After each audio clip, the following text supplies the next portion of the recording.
1 hour on the clock for this discussion, so you have to stay with us to the end because we are about to talk about some of the most important discussions going on, not only online, but also mainstream media.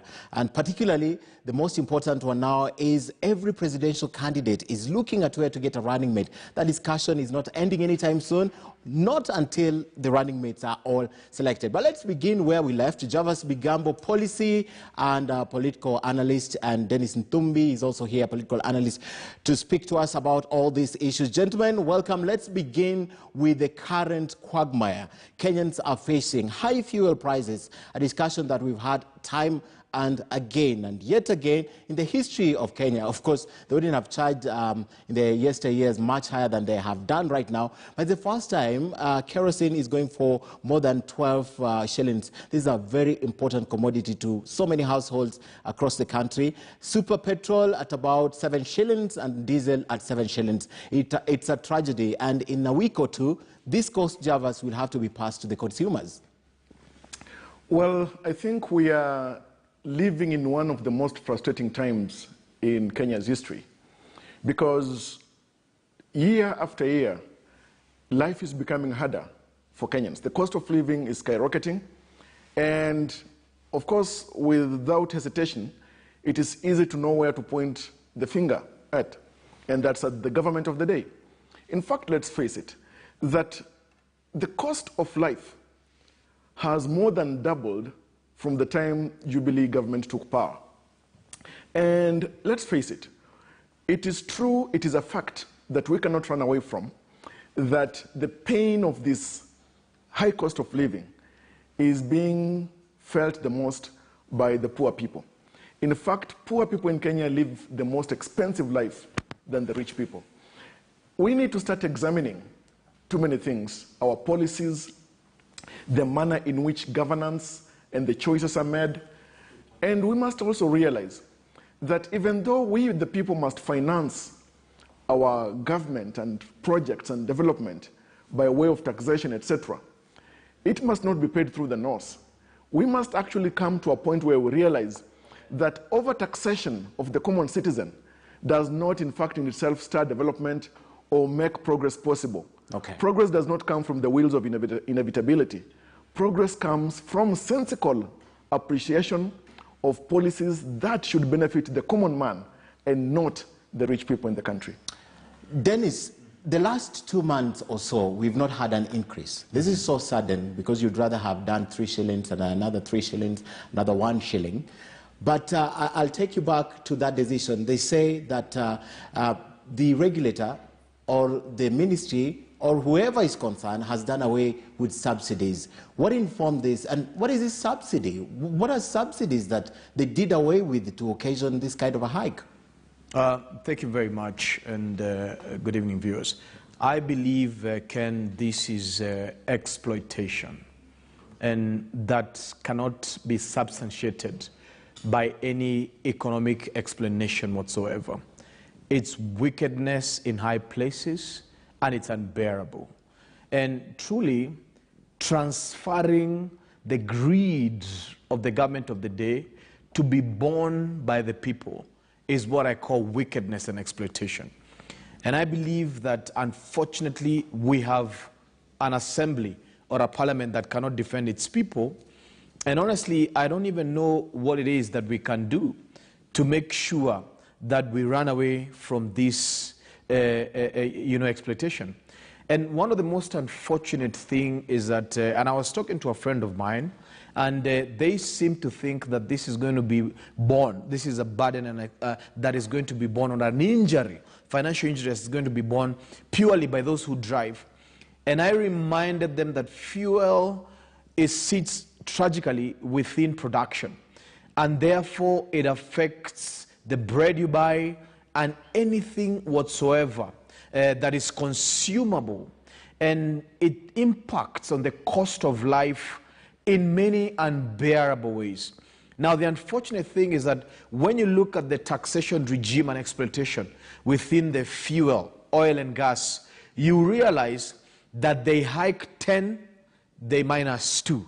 So it is really playing games with the mindsets of Kenyans, that you think fuel has been reduced, while in actual sense is that they did 100% hike and took off 20% just to play mind games. So we have to find another way that we can have dialogue with the government of the day, because for how long and for how far are they going to go? And unfortunately, we have institutions of government that have been captured, and the voice of the people is muted with such gravitas that the only thing that we can do is either wallow in silence or raise our voices against the exploitative nature that this government is taking its citizen. And this cannot be borne any further. But the subsidies, for them to have removed the subsidies, Javas, the country's economy is so bad that I assume the subsidies that came from the government have been taken back, and Kenyans left to their own devices. You survived. The woman in the village this evening, because yesterday I passed by a petrol station and it was about 127 shillings per litre of super petrol. This morning it was 134. So that woman in the village who has a 12 shillings increase. Do you know what a 12 shilling increase means? A 12 shillings means for a woman in the village, it means a bunch of mboga. It is true, Ken. You see, the cost of electricity has gone up, the cost of fuel has gone up, and literally the cost of existence in Kenya has gone up. Which also means that Kenya is one of the most expensive countries to live in this East Africa, and possibly even closer to one of the most expensive countries to live in Africa. What is happening here is that the government, by way of removing the subsidies, has conspired to send majority of Kenyans into expeditious avenues of poverty, and also into stress and strain, and further into early death. You see, you cannot imagine how too many young families in this country, and poor families and rural families, are struggling to put their children through school, and now they have to struggle to have light and paraffin, and they have to struggle to have food.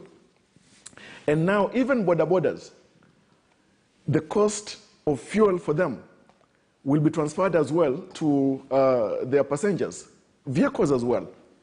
Who is it that the government is punishing? If at all we believe that democracy is, as was stated by Abraham Lincoln, a government by the people, for the people, and with the people, then government must not actually ossify its citizens. Okay. It is important now for the government, headed by President Kenyatta, and Parliament, to wake up, to come to its senses. I have seen, disappointed so, by members of Parliament who have taken even online to lament about the rising cost of fuel. It is the same members of Parliament who refused and actually who acquiesced to the increase in taxation. We must come alive to the fact that parliamentarians in this country do not seem to have the plight of ordinary or common Kenyans at heart. Okay. If at all such were the case, we would not have seen the increase in taxation, we would not have seen the silence in the rise of fuel in this country, and what is even more sad, it is the deafening silence of the aspiring presidential candidates who do not come to realize that the people they want to lead are right now overburdened by the high cost of living. Javas, you want these politicians to send their voters, to sell their voters hope and use it to manipulate them further for their own gain in the next election? You want them to sell us hope? Once we are this, the cost will come down? Well, it is sad that most politicians have only had hope as the commodity to sell to Kenyans and to their voters.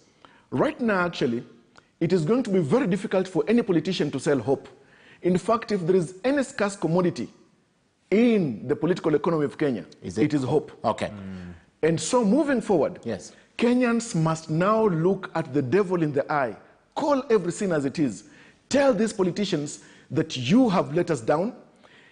All these harrowing that we are seeing on the political agora by politicians, that they care about the economy of this country, and then they are silent when Kenyans are dying by the doubling cost of life. Okay. It is pathetic. Dennis, Yes. please find some justification on behalf of this government that you don't serve. Find some justification and give Kenyans hope. As my brother has said, it's absolutely very difficult to sell hope. But indeed, when you look at the instruments that we have been given by the Constitution, the worst thing that we can do to ourselves is refuse to use such instruments. You know, when you look at Article 1 of the Constitution, when you look at Article 43 of the Constitution, when you look at Chapter 6 of the Constitution, when you look at Article 10 of the Constitution, these are instruments that we have been afforded by the Constitution, that we should exercise power directly or through representative democracy, where we feel that our views are not represented.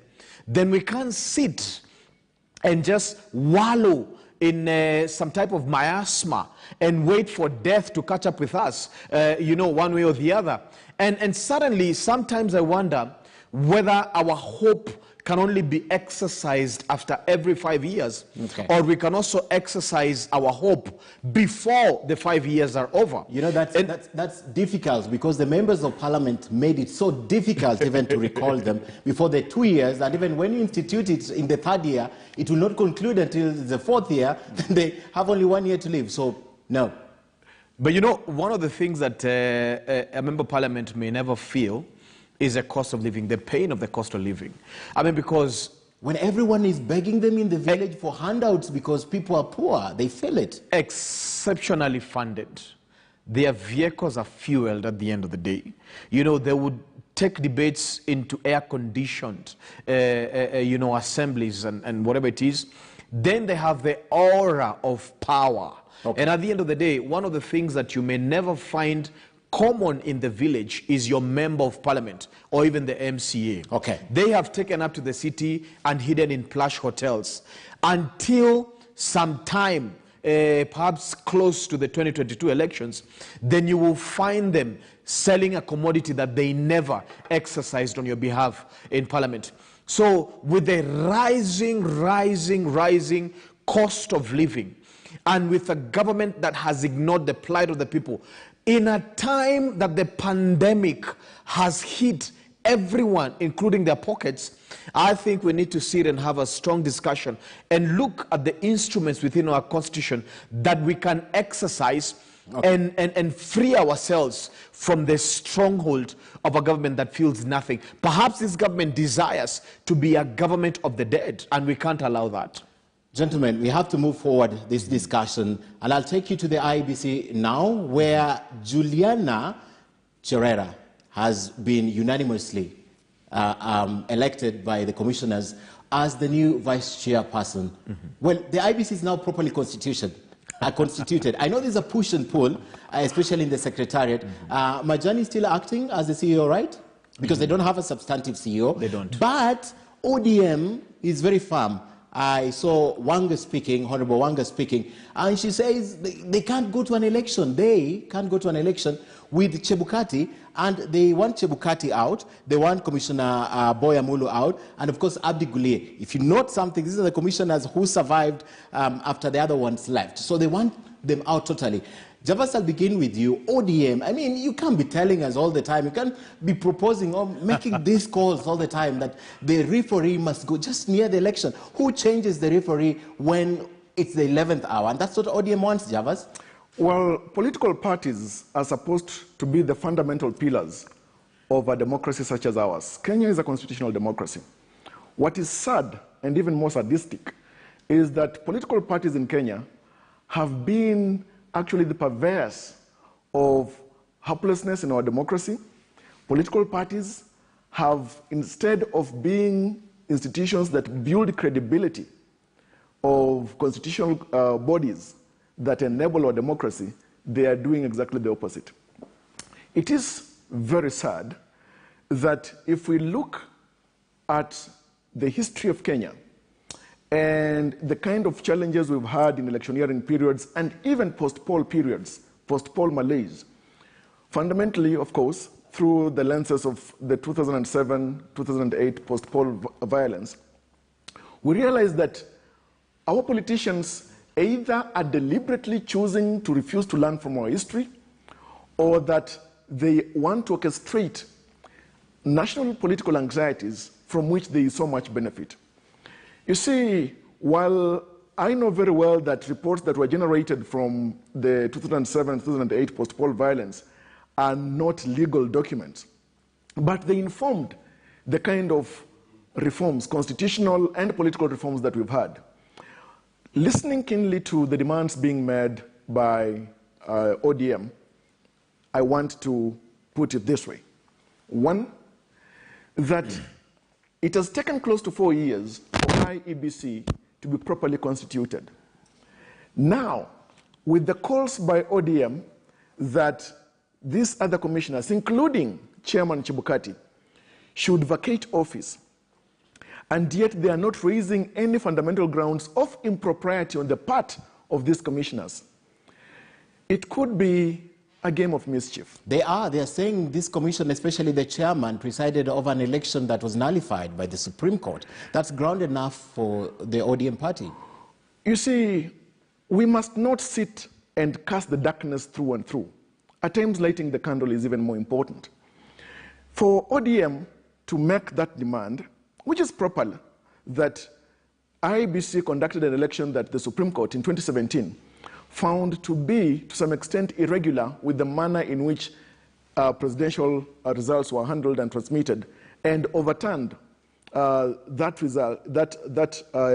presidential results, and necessitated or occasioned a repeat poll, which ODM itself refused to participate in. I think it is improper for ODM to make this kind of demand so late in the day when we are just on the eve of an election. If at all we get to have IEBC improperly constituted, right now as we head into the election, is it a clever scheme to have the elections postponed? Now, for commissioners, we know very well that the manner in which elections are planned, organized, and executed, it is done by the Secretariat. Okay. So now, if ODM has got a problem merely with 3 commissioners, does ODM have full confidence in these other new commissioners? Let us look at the problem in the eye. Okay. Politicians in this country and political parties themselves lead Kenyans to lose confidence in IEBC. Okay. Whatever is happening right now, these calls for the vacation of office by commissioners in IEBC is a way of creating anxiety amongst Kenyans. It's a way of having Kenyans lose confidence in IEBC. In fact, it is trying to direct the manner in which an independent constitutional commission should conduct its business, Javas, which is improper. Let me take you back a little bit before I speak to Dennis, because you said it's late in the day, ODM is making this call. It's not late in the day. When that election was nullified, one of the reasons that ODM gave and NASA at that time that they're not going to recontest in the repeat election is because they were not going to a repeat election with Chebukati. You remember that? Remember the time Deputy President William Ruto said he doesn't mind even if Oburu Odinga was a chairperson of that commission, he's ready for anyone. So the call is not coming in 2020. They've been consistent with this call. And by the way, the quorum from the Court of Appeal for the IEBC to operate is 5. There are 7. The quorum is 5. Yes. That is true. In fact, if at all we are to look at even the pronouncements of the Supreme Court, the indictment on IEBC's conduct of the election in 2017 was not IEBC's, was not indicted in its entirety. It was the manner in which the presidential votes were handled in a manner that is inconsistent with the Constitution. If at all one political party or a major political party such as ODM has got no confidence in IEBC, let them state so that it's IEBC the institution.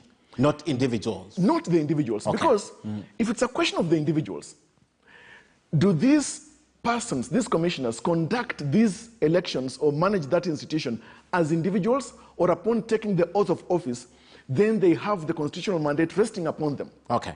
The other thing is this.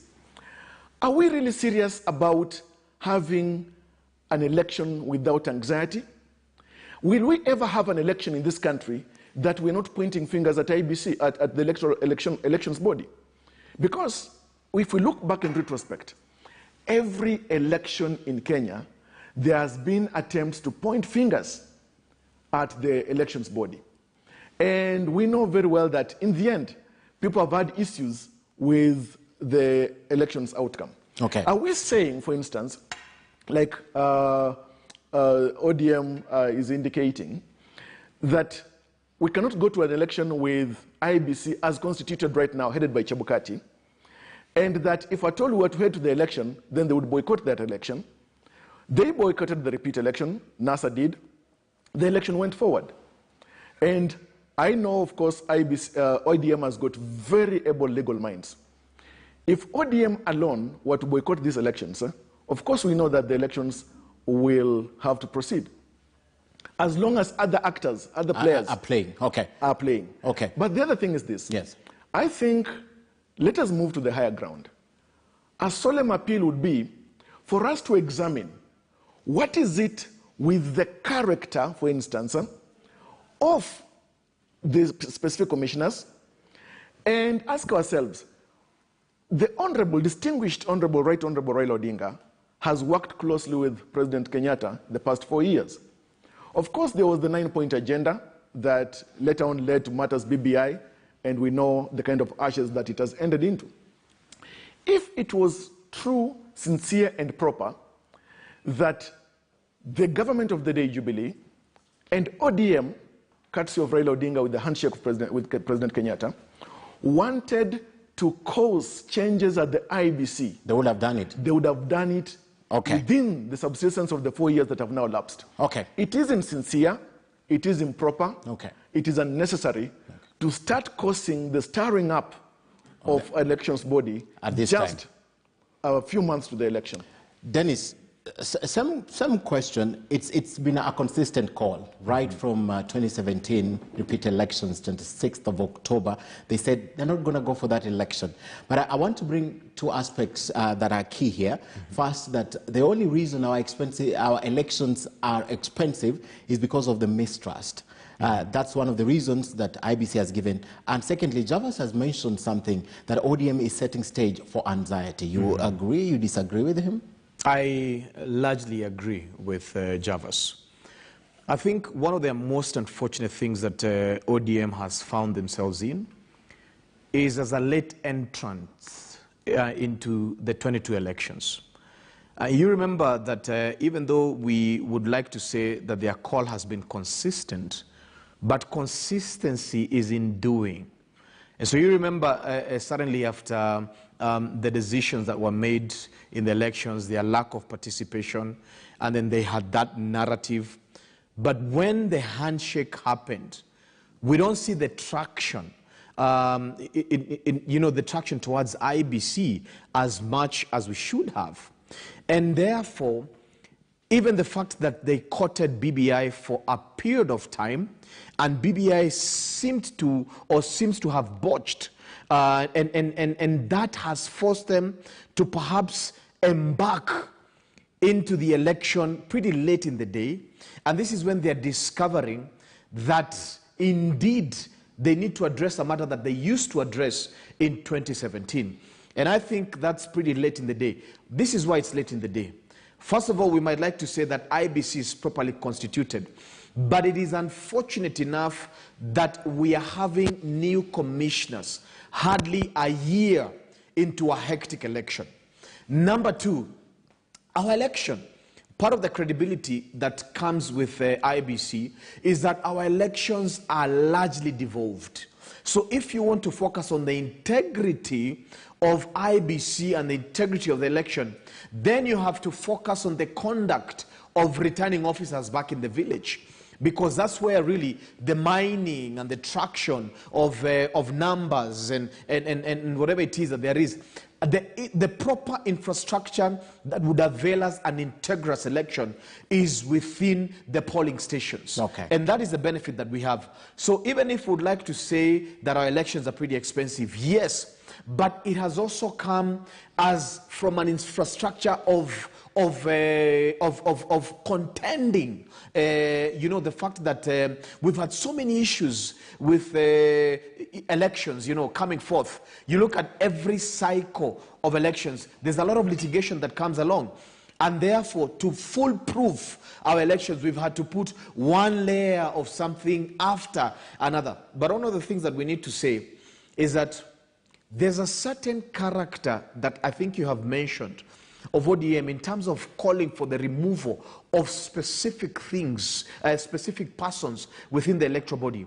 And that comes as something that may get them in trouble in terms of us having some of the things that Constitution 2010 brought on board. And that is a doctrine of separation of powers. Because as Java said, I don't think we should be focusing on the person of Chebukati. Why? Because there are instruments within the Constitution that prevent the misbehavior or the misconduct of a person of a such caliber within such a body. One of the things that we need to be looking at, one of the things that we need to be championing at, is the strength of independent commissions, the doctrine of the separation of powers, the strength of the judiciary, the strength of the legislature, the strength of such institutions, so that we can have an integrous election thereabout. Also, one of the things, frankly speaking, that I thank God for in terms of BBI is that the government was forced to spend on something they don't like, and that is civic education. Through the court processes, Kenyans were educated on many things that traditionally Treasury wouldn't have funded. So out of that, Kenyans have come to learn of some of the things, even legally speaking, that they wouldn't have known thereabout. So ODM must now purely focus, because they have abandoned the BBI. It seems so that Kion is the one who's carrying this burden, but ODM itself, they seem to have departed from championing for this baby called BBI. And now they have found themselves with almost about 10 months to a hectic election. And I believe that they are running helter-skelter, trying to get their act together. But let them purely focus on making sure that, number one, institutions are strengthened. Number two, the doctrine of separation of powers is respected. Number three, funding of IEBC is executed by Parliament in the best ways possible. Number four, one of the things that has been the largest letdown in this country is the growth and maturity of political parties. And that has contributed into ensuring the capture of the arms, the various arms of government at the end of the day. So let ODM champion their members to get to Parliament and ensure that IEBC is properly funded, and IEBC at the end of the day is independent as it should be. Okay. Let us make sure that these are the things that ODM policies. But creating anxiety 10 months into an election, just when they have abandoned BBI, is indeed uncalled for, and it will put the fragility of the country much worse, even looking at the economy on where we are in the pandemic. I think, Dennis, you're portioning some responsibility to the ODM that is not theirs. The integrity of the commissioners begin with the commissioners. There's no way ODM can ensure some of the things you are asking them to do, because if a commissioner has no integrity, they don't have integrity. ODM will not give them that integrity. You realize that the legislature has a duty, correct? The legislature has a duty in ensuring that every article and every chapter of the Constitution is respected. at the end of the day. So when we have the chairman misbehaving, when we have the commissioners misbehaving, we will still look at Parliament to give guidelines that the fact that our constitution, constitutionalism is respected, you know, at the end of the day. Okay. So we have committees in Parliament that overlook and oversee and work in tandem with independent commissions as such. So that's where I'm banking that ODM can ensure that while in Parliament, with the doctrine while of in Parliament, not as a political party, but while in Parliament. Are you trying to give the members of Parliament more credit than they deserve? Because you know how they have been working with the government. I mean, that independence is not even in this past Parliament. You know, one of the things that has shocked politicians is that today ODM look as co-partners with the government of President Uhuru. But suddenly they might find themselves on the other side, as we saw in 2017. So the defense of what is right within our constitution, defending the integrity of constitutionalism, is something that you can't be partisan about. Okay. We need a strong institution because you have no idea whether you'll be the one petitioning against the results come 2022. So I think that space needs to be protected with any well-meaning politician. Javas, close for us this discussion on ODM and respect to institutions and working institutions, because from where I stand, I think it's the problem of it's an institutional problem of the institution. It's the individuals. You can't blame a body. You can't blame a government parastatal for not working, yet the people who are in there are not working. So however much you reform these institutions and try to make them work, it all begins with the people who get in there. Then you ask yourself, how did they get in there? Then you go back to the vetting. Then you go back to approval, which is Parliament. You go back to appointment, advised by the AG to the President, and all that. So it's a systematic failure. That's how we get these people to the wrong jobs, and they cause us problems.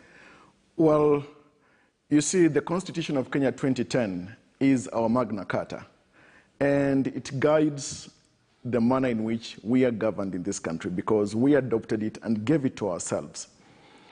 The same Constitution prescribes the manner in which we need and we can fill constitutional offices once they fall vacant.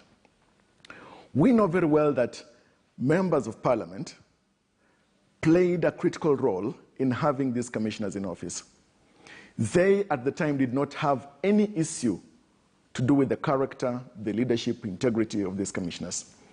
All of us, regardless of whether you are in an elective office, appointive office, or a common citizen, we have the duty to defend and protect this Constitution. When we defend and protect this Constitution will protect us, all of us. It is this Constitution that will even protect our democracy and its institutions. The moment we start playing Russian roulette with the Constitution, with the institutions of our democracy, then actually we are playing Russian roulette with even our very own future. We know very well how we brought our country near its knees, actually to its knees in 2007. We know very well what it takes. It is the character and the edifice of politicians that shapes the edifice of a nation. Politicians can foster the character of a nation or otherwise. It is politicians who can help create and champion and strengthen our democracy through political parties, together with citizens, or otherwise. And so I think looking at it through very objective and clear lenses, it is important for us to ask ourselves, how is it then do we want to have our elections conducted? Is it a question of looking at commissioners and their character, for example, though their character is very important? We know very well that every person is supposed to be guided by the values of good governance as enshrined in Article 10, Sub-Article 2 of the Constitution. We know very well that Article 232 of the Constitution also provides for the values of public service. And IEBC commissioners need to be guided by this Constitution.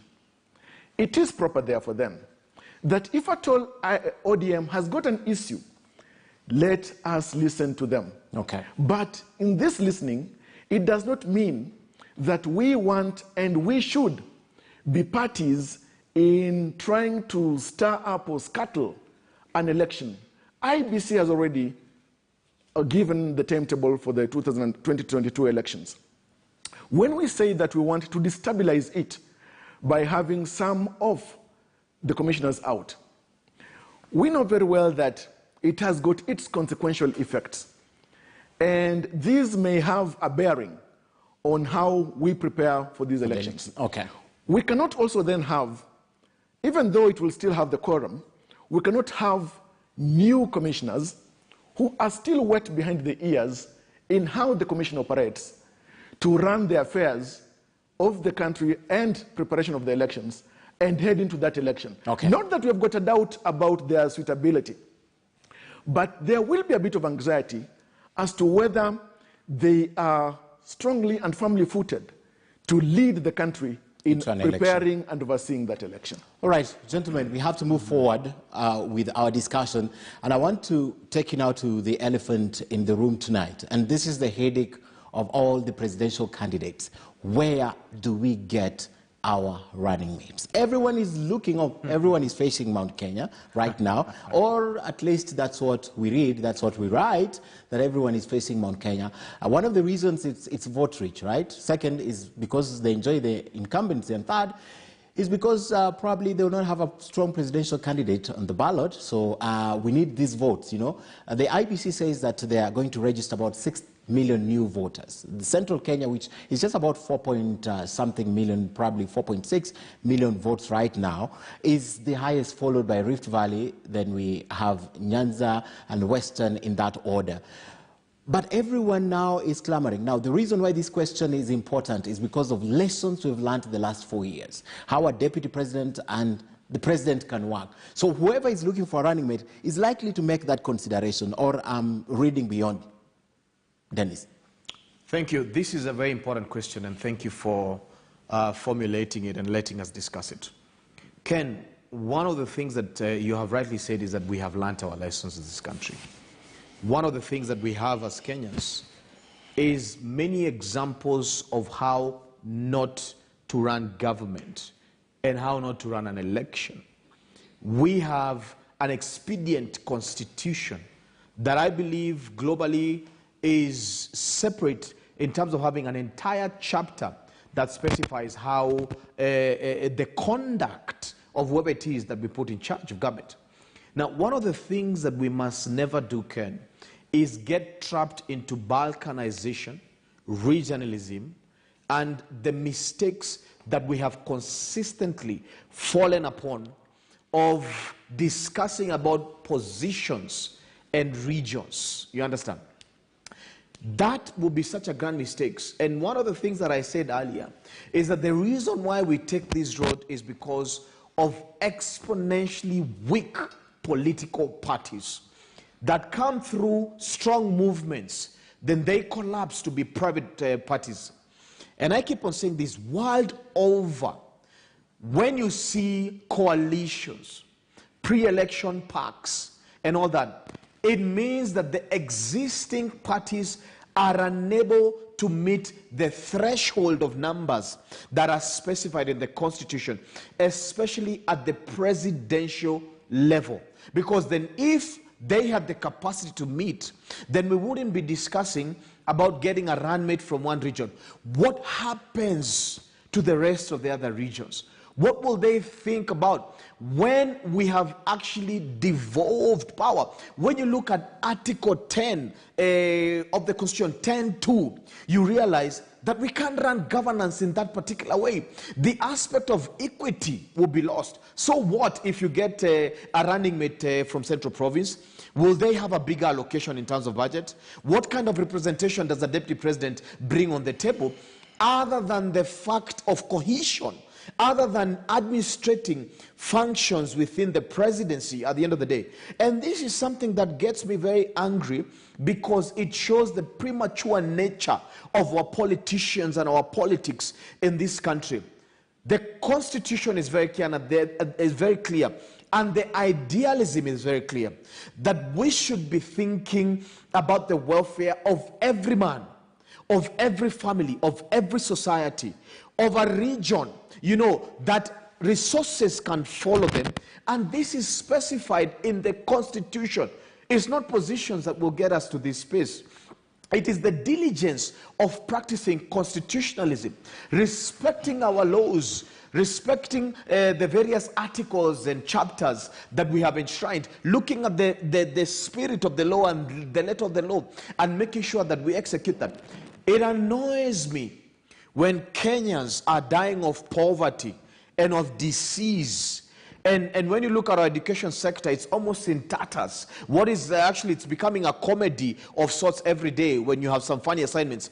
But the only thing that the politicians can think about is building their political capital for opposition. Election, yes. And it has nothing to do with the people on the ground. I can tell you, no voter in Central Province has sent Moses Kuria or Mother Karua or Kionjori or any of those politicians to go and contest for a position thereabout. When you look at the general interest of Central Province, this is their cry. Look at policies that are injuring our agrarian economy. Look at policies that have got us to be deficient from our economy. So one of the things we need to look at is how do we reestablish the economic posture of the region. So in your analogy of what's happening in the country, I lost you somewhere, because for this to be exercised by the new government, they need to win an election. And one thing that will form winning an election is the choice of a deputy president. And that I disagree. But how strongly do they bring the votes on that end? I disagree strongly, because you see, at the end of the day, that's thinking of politics from a balkanized point. Okay. From regional political parties. So you're saying it's unnecessary? You know, let me tell you something. Central Province has never voted from a multi-party scheme. Why am I saying this? Is that from all the way from 2002, 2007, 2013 and 2017, there has always been a dominant party in Central Province. And that dominant party has been dominant because it has sold the ideology of the economy of the region at the end of the day. The only time that we had a split was when we had two candidates that are from the same region. But when you look at, and I'm saying, look at the political representation in Western. What has all those parties brought on board to economize the region? I'm coming back to you. Hold your thoughts. I'm coming back to you. Javas, same question. I feel like Dennis is running away from the reality.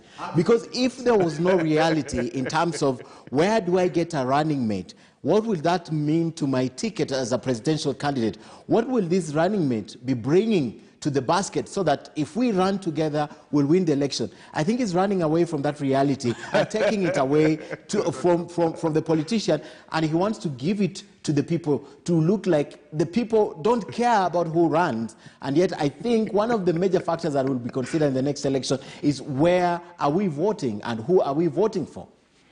Well, for so long, Kenyans have always been willing to set themselves on fire to warm up politicians and political parties and narrow interests. This moment, this period, we are at the cusp of witnessing formation of esoteric political unions, unions that are driven purely by the agenda of winning elections or capturing power, but not necessarily driven by substantive political ideation. The other thing is that when you analyze the kind of headache that the various presidential candidates have, and they've got varying headaches, which also means that their tranquilizers will be very different and their painkillers will be very different. The kind of headaches they have is what kind of combination right now is it that will enable them to work that arithmetic to have them win power. They may not be looking at it from the perspective of once we capture this power, once this mandate has been put upon our shoulders, how do we effectively govern by the chemistry that we have as a part, as a team, or as a pair?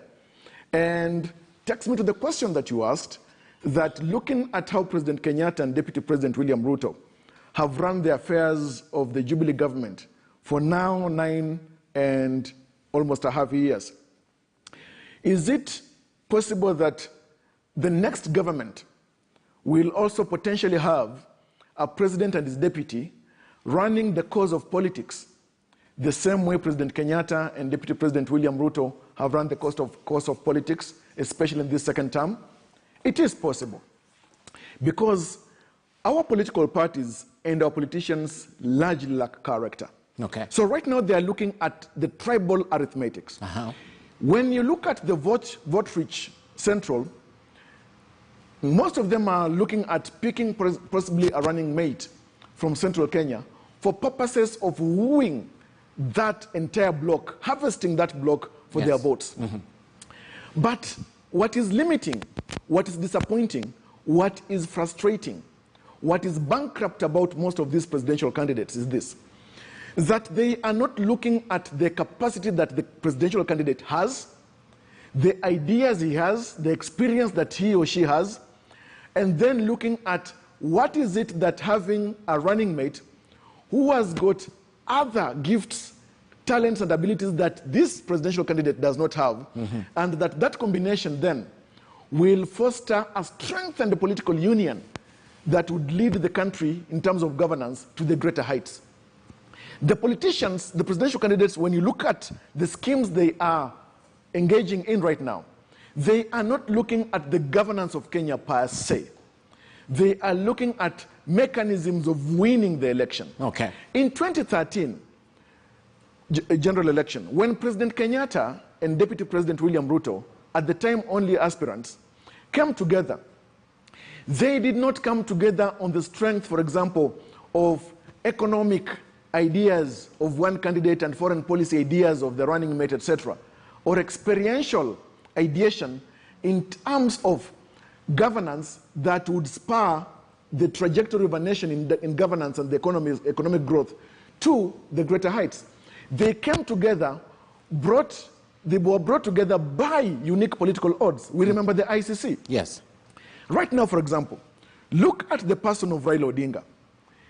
He has got the highest credentials in terms of fighting for the nation's reforms, constitutional, and fighting also for Kenya's democracy. There is no presidential candidate right now that has got the kind of profile that Raila has when it comes to fighting for reforms and democracy. Then, what kind of candidate should Raila look for? Raila should not look for another candidate who has also been fighting for reforms, because nobody can beat him at that.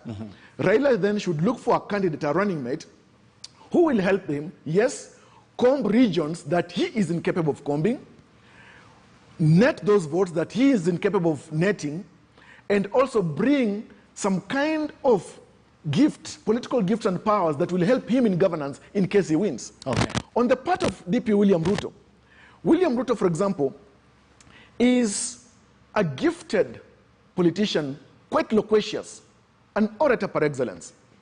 And when he goes on a charm offensive, it is difficult to beat him. And that's why when you look at also these other presidential candidates, if they have to beat William Ruto, they have to match his gifting in terms of inspiring the people. So what kind of candidate should William Ruto look for?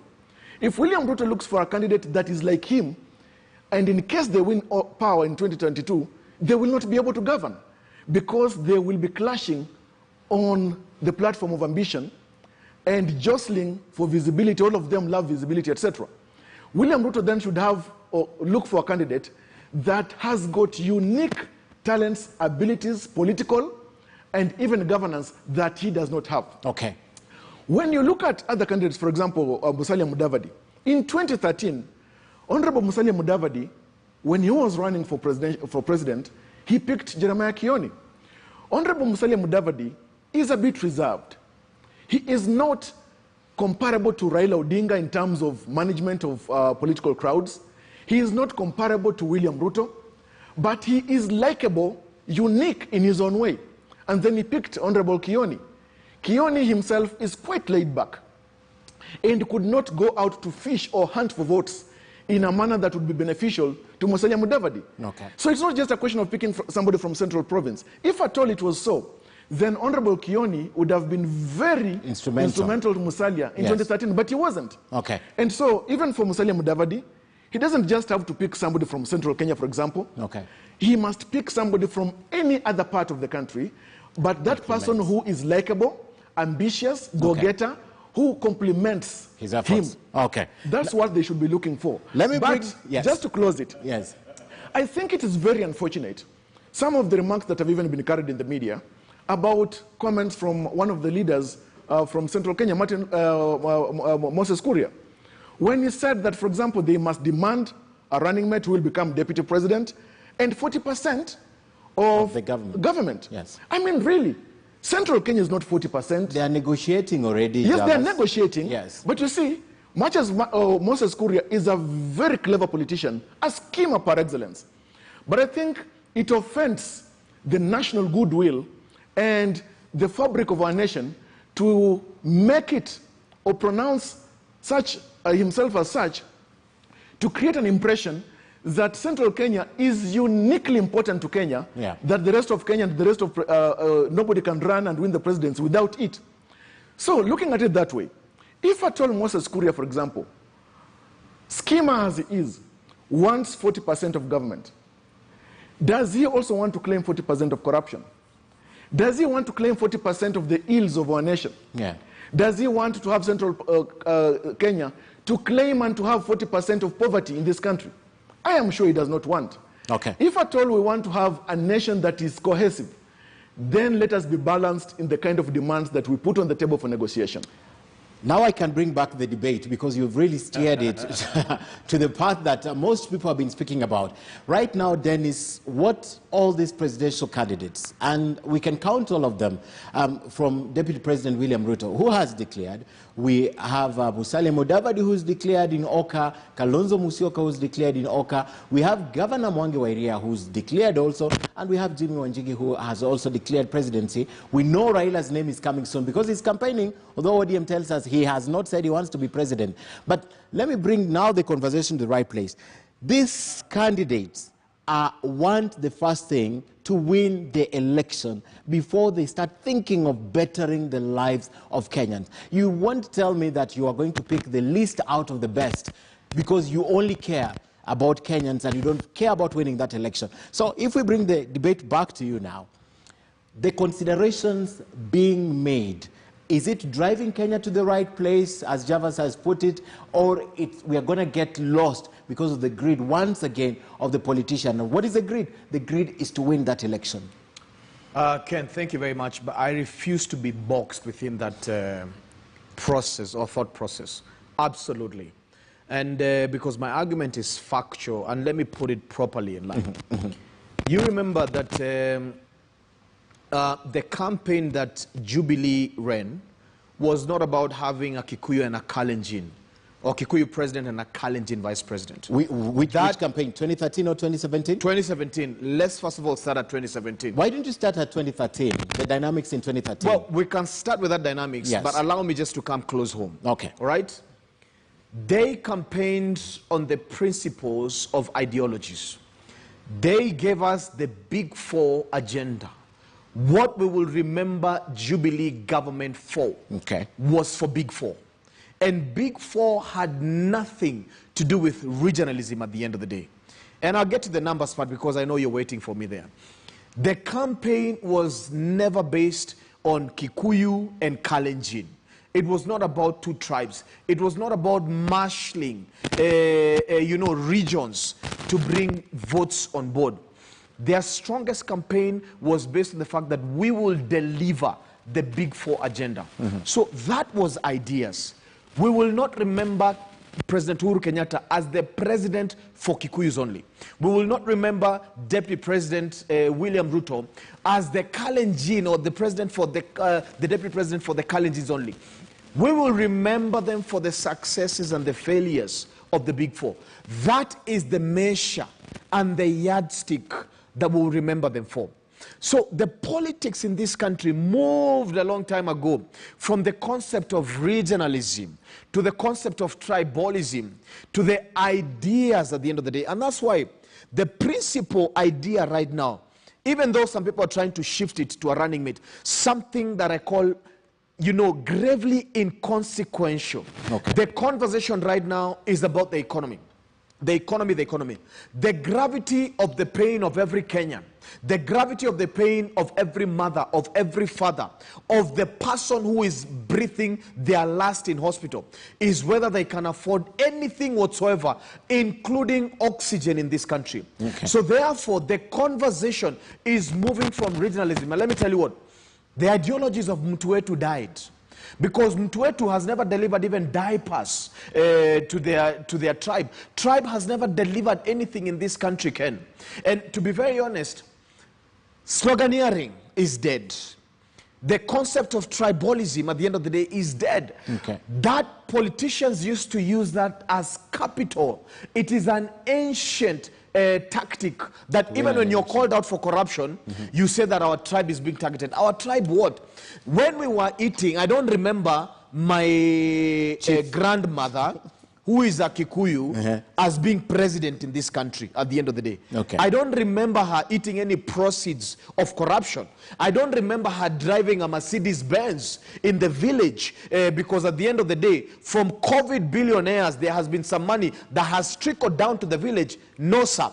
I remember her for the cry that the failures of Big Four have impacted on her welfare, both health and social at the end of the day. Okay. So Ken, prudently so, and as the lot that advises on good governance, as a lot that pegs our discussions on Article 43 of the Constitution does not speak about tribal mobilization. Okay. Article 43 of the Constitution speaks about social and economic rights.